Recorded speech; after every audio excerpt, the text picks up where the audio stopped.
The broadcast is now starting. All attendees are in listen-only mode.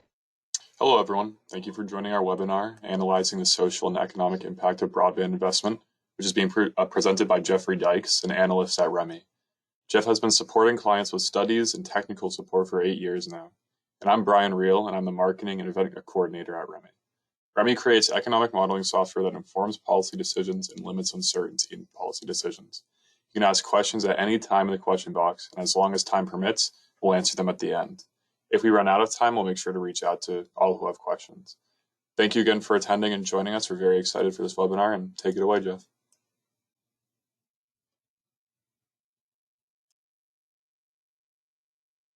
Hi, everyone. Thanks for joining the webinar today. I'm excited to be talking about our socioeconomic indicators model in looking at broadband investment. So we'll be looking at a couple scenarios, looking at how we can use our model to evaluate the social and economic impact of broadband investment. So just as an introduction, we're the nation's leader in dynamic local, state, and national policy modeling. Our goal is to provide software that where policymakers can evaluate the economic impact of the policy before it's implemented. So the goal is to through these socioeconomic indicators to also evaluate those. So that's some of what we'll be talking about today. Some of our clients are UConn, Sandia, National Labs, AARP, mostly state and local government agencies, consulting firms. So it's a universities, wide variety there. Public policy related. So the background, the infrastructure deal, which is the recently passed legislation, the Infrastructure Investment and Jobs Act. It has a couple primary goals. One is workforce development, another is to rebuild a competitive edge, improve infrastructure, and incentivize domestic job creation. So the workforce development portion, the goal is to create good quality jobs that have good pay and they're equitable. So the types of jobs that are created, we don't, that the goal of the infrastructure deal isn't to just create high paying tech jobs and then leave the other end of the spectrum out, so that all types of jobs can be created. Rebuilding the competitive edge, so making sure that the U.S. supply chain is competitive, investing in research and development, improving infrastructure, so to invest with departments of transportation, rebuilding highways, airports, transit, and digital integration, to incentivize domestic job creation, so to limit the amount of jobs that are exported, so that we have more jobs created within the U.S. So domestic job creation is important. So broadband access is one of those components of the Investment and Jobs Act. Economic competitiveness is one of the factors of broadband access. So when broadband is expanded, it allows an area where it's expanded to be more competitive. Sustainability, it allows if people have access to broadband and they can work remotely, there's not as much of a need to spend hours commuting each week, whether it's hybrid or fully working remote, decreases congestion on the road and emissions, improve quality of life. So where people can access the internet, they're able to gain information better. So it improves quality of life overall. So the appropriations from this legislation is $65 billion for universal broadband access. 42.5 billion of that direct spending for state funding to improve infrastructure, 14.2 billion for internet subsidies, 2.75 billion for digital equity strategy, policy adjustments, addresses issues related to transparency, affordability, and accessibility.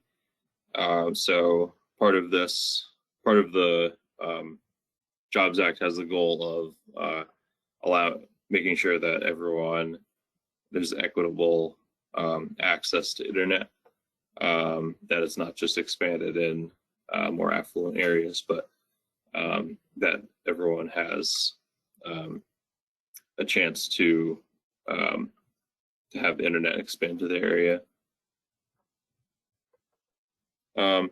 So now we're going to talk about how we use the REMI model to incorporate broadband access. It's been a popular topic among a lot of our clients, and especially with this newly passed Infrastructure and Jobs Act.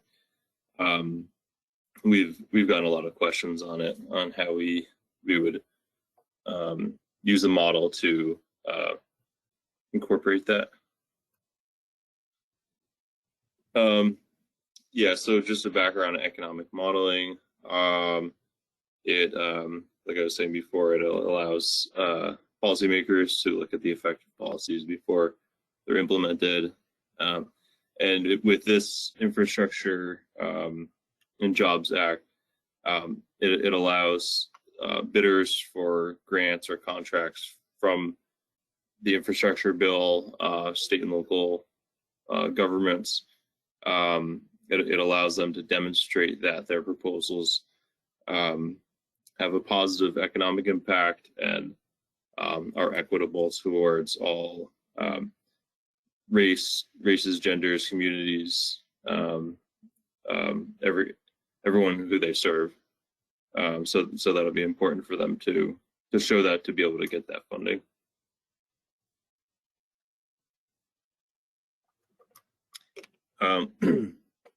Policy organizations and regional planners can also use these models to add increased to add to their proposals to make them stronger. If it's more quantitative, showing exactly how many jobs it creates, that makes the benefits clear to stakeholders. And then SEI, so this is a new module that we've developed recently to look at the socioeconomic. It stands for socioeconomic indicators. So looking at for any simulation that's run within the model, it shows what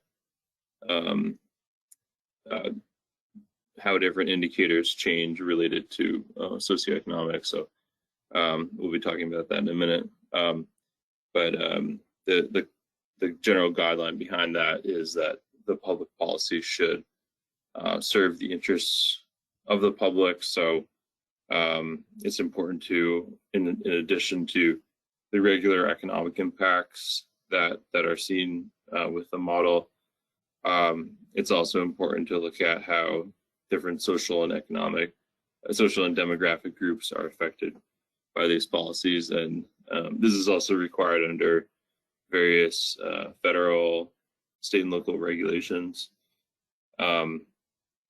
Also, the workforce is changing, so it's important to see how this workforce is developing over time and to plan for future economic development around that changing workforce. So these are different categories within SEI. We can look at the compensation distribution. So it would be compensation rate by income quintile, total compensation change by income quintile, employment by income quintile. So the employment types of jobs created by each income category, consumption price and earnings, so having to do with inflation. So if inflation is maybe disproportional towards the lower income quintiles from a certain policy, that's important to identify. So that's one of the categories. Inequality coefficient, that's something developed based on the Gini coefficient that has to do with an overall, it provides a quantitative value to how if inequality is improving or we're getting worse as a result of the policy.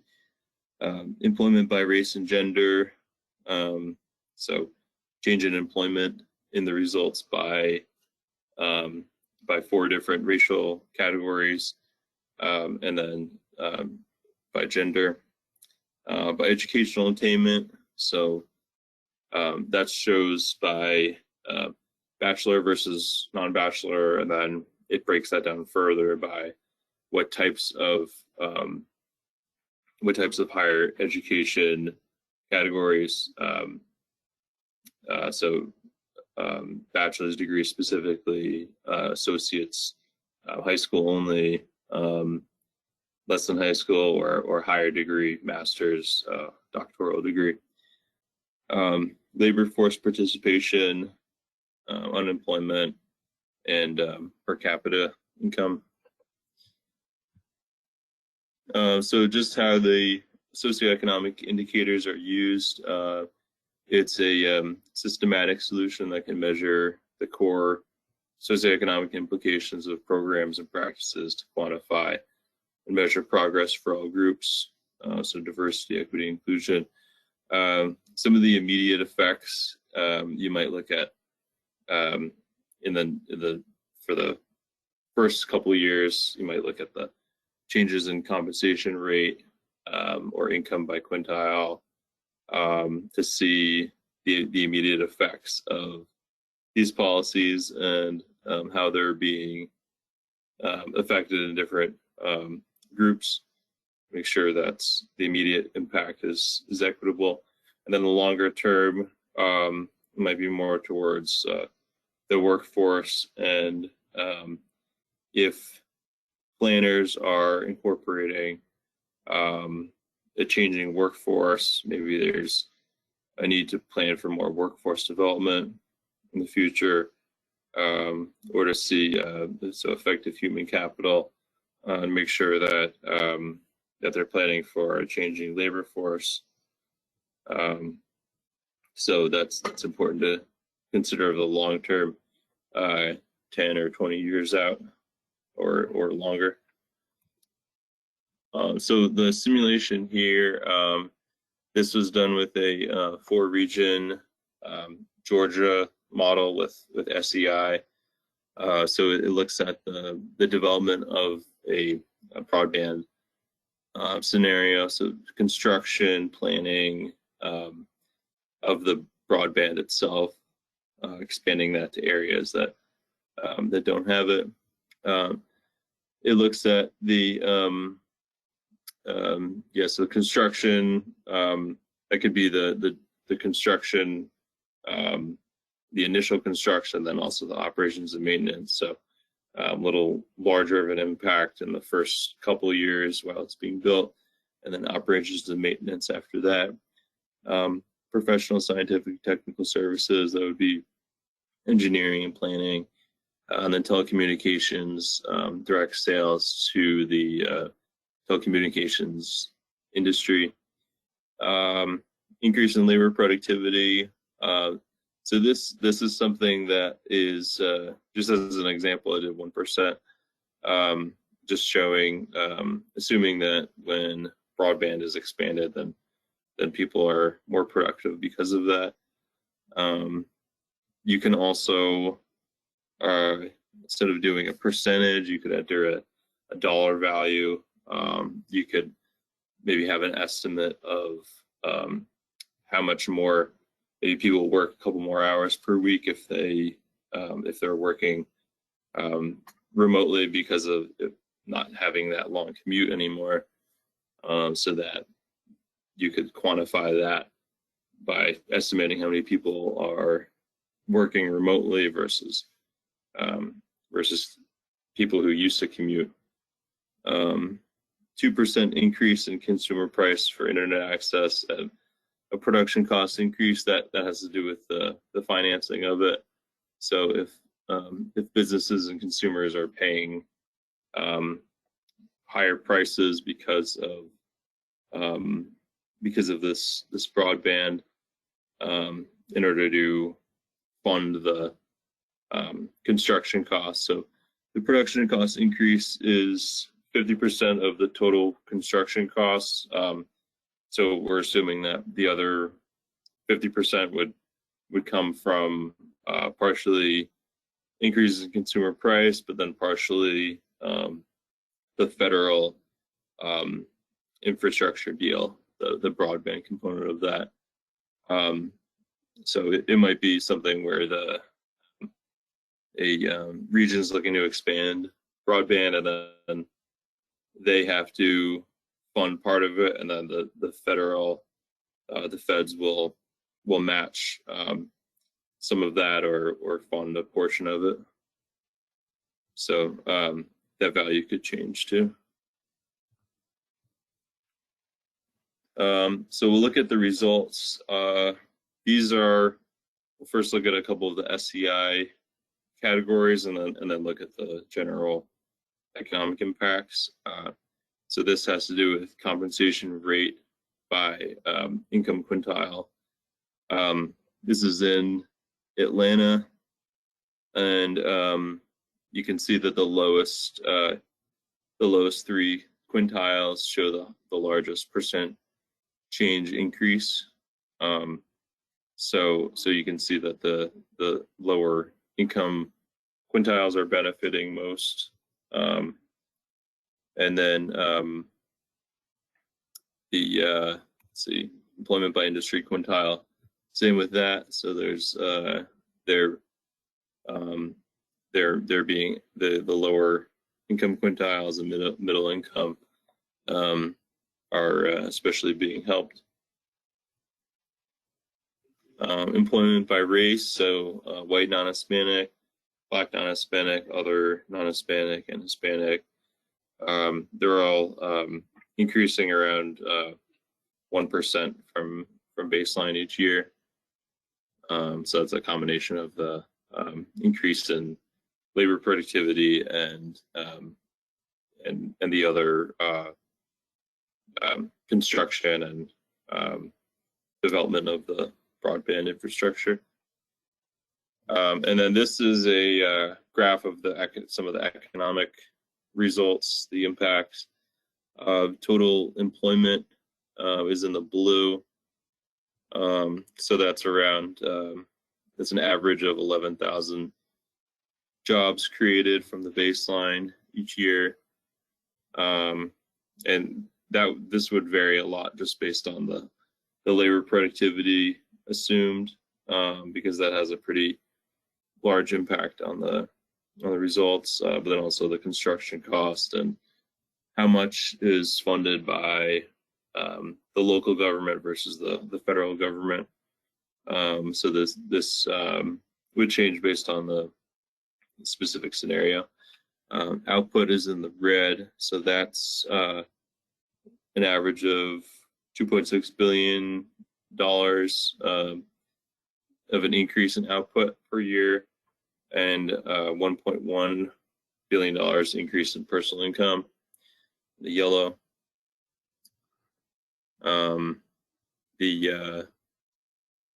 Units, employments in thousands, output and real disposable income in billions. And then participation rates, this is another component of the SEI module. It's showing by each of the four racial categories. This is also a percent change from the baseline. So they're all increasing as a percent change. And then this is the employment by educational attainment.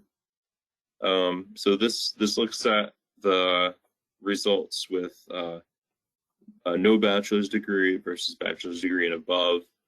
So you can see that from 2022 to 2035,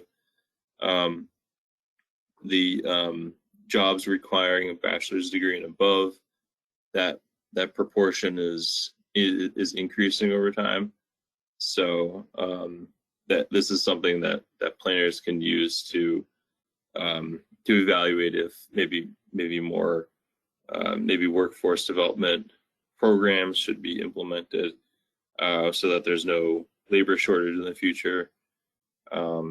So this can be useful to definitely pay attention to.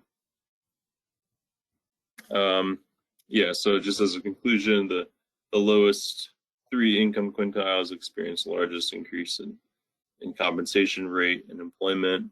And then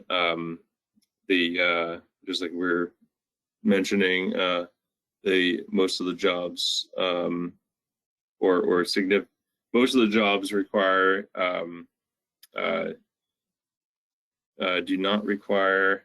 Let's just go back for a second.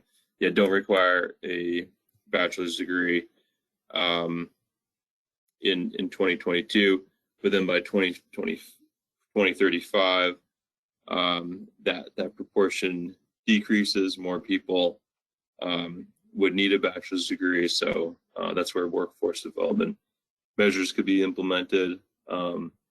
We have this occupational training variable within the model, so we could look at a situation where the region is increasing labor force, and so through that increase in occupational training to meet the demands of the future labor market. And then the change in employment, GDP, personal income is relatively steady. And it's important to evaluate the internet access, where everyone has access to internet from a socioeconomic perspective, so that we can look at all of the understanding. We can be sure to understand all of the benefits of it, that everyone is being benefited equitably. This SEI indicators also ensure that various policies like broadband access or infrastructure investment provide benefits to all communities and don't just benefit a particular group. There could be an instance where the economic impact results are positive all around, but then you look at the SEI impacts and only the upper income quintiles are benefiting. So it's important to see to make sure that that's equitable there. Actually, before we go into Q&A, I'll just open up the model here and show another scenario of how this can be changed around a little bit. This is the original scenario here, where we have construction, operations and maintenance, telecommunications, professional services, labor productivity, increase in labor productivity, increase in consumer price for internet access, and increase in production costs. So these were the results shown in one of the slides. But we can change this. So say if we're changing the amount that's funded by the local government, so we can go back to select inputs. Say we'd be assuming that maybe additional taxes are raised to fund a portion of this. We could incorporate that here to topics, and then taxes could be let's say it's sales tax.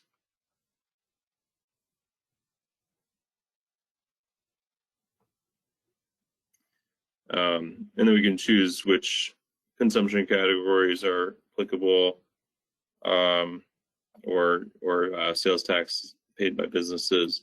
So you can check or uncheck different ones depending on which categories would be included here.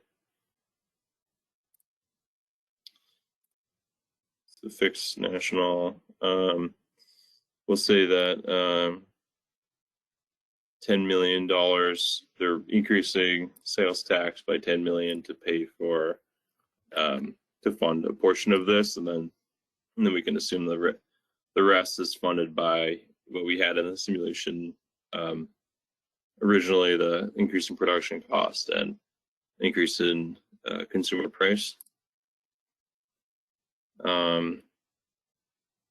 So we could split this up, let's see, maybe by 3 years. We'll do $3 million increase per year for 3 years. And then that adds to the variables here, so we can just run that along with everything else. And then we can see how that affects the overall results. And if anyone has any questions, feel free to type them in here. I'd be happy to go over that.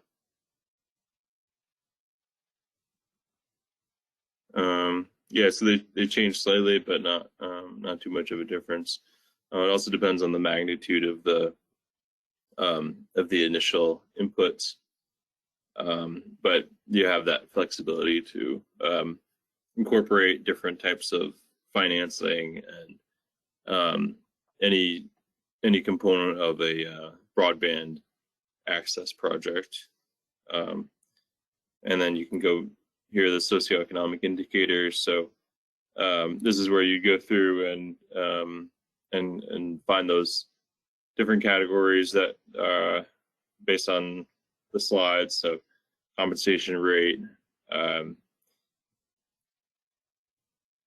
so employment by demographics, education,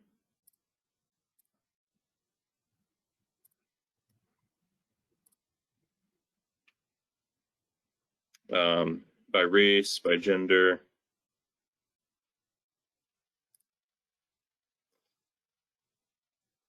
and then by education. So during the presentation, I showed just the bachelor's versus non-bachelor's, but you can expand this more, go into the detailed education groups, and then see so less than high school, high school diploma or equivalent, some college, no degree, associate's degree, bachelor's, master's, doctoral, and then look at that year by year.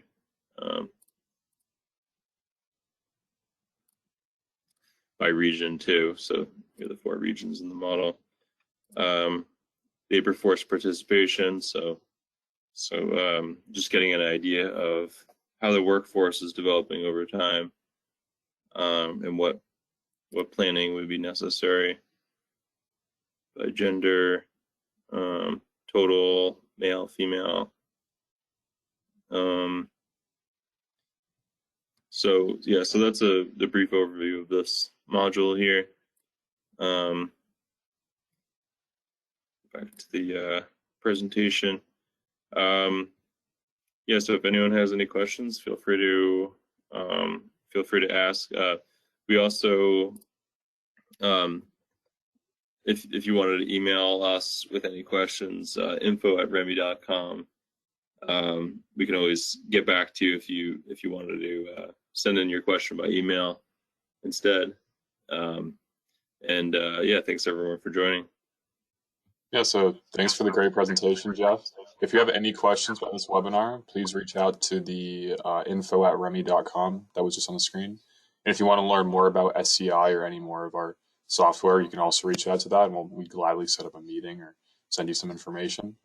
And now we'll get into some of the questions that we received. The first one being, is the SCI module a part of Transite Plus, or would it be an additional add-in that we would have to purchase separately?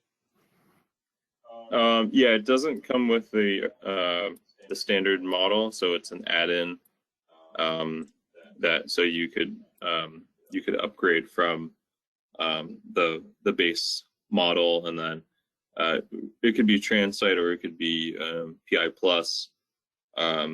That's just an example model of where it was using Transite, but so in that case you could use Transite to run transportation related simulations, and then look at the changes in the SCI indicators as well. But yeah, it would be an upgrade from either Transite, PI Plus, Tax PI. So we'd be happy to talk to you about that. Great. The next question are the jobs shown in the graph new jobs that are created each year, or are jobs created when the investment is made, and then this change year by year? So these are in relation to the baseline. So they would be they could be thought of as the same jobs as going for 10 years. So say if you had 100 jobs in 2022, and then all the way to 2032, if you had you could think of it as those same 100 jobs